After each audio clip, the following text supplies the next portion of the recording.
আজকে মাংসের তরকারি রান্না করব এই এগুলো দিয়ে, পিসিগুলো দিয়ে।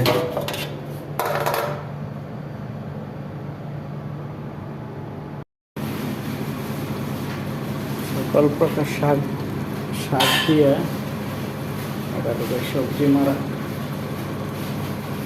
ধনিয়া পাতা, পাঁচমি পাতা, আর অনেক ধরনের শাক আছে।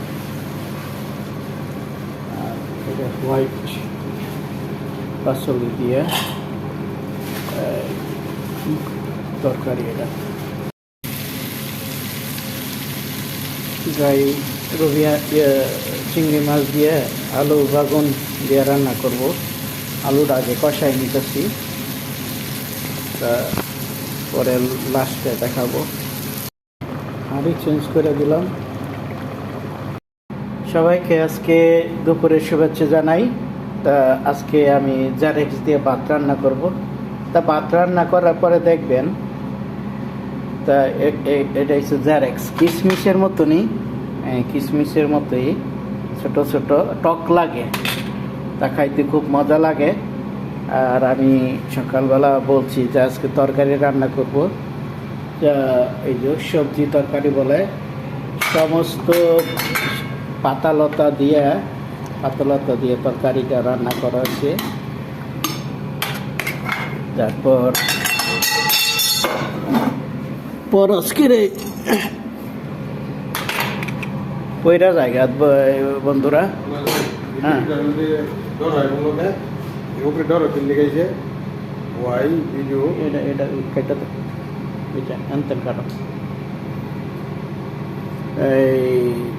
এখানে ওই হোয়াইট পাচলিয়া অ্যাকসেপ্ট করে নাই, করে না, গ্রহণ করে নাই, তা আর দিও না। তা এই যে হোয়াইট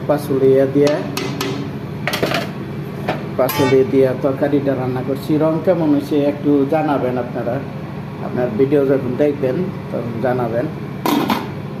আর আজকে আমাদের জন্য বেগুনের তরকারি রান্না করছি, যে দেখছেন না কড়াইটার মধ্যে ধরবো না, এর জন্য আমি এখানে প্রসেসিং করলাম। ওকে, তা এই পর্যন্ত থাক। ধন্যবাদ সবাইকে। সালাদ, এটাকে বলা হয় পেঁতুর সালাদ। এখানে এটা পাসলি, এটা পুদিনা পাতা, লেটুস, শসা, ডালিম, ক্যাপসিকাম, জৈতুন, টমেটো।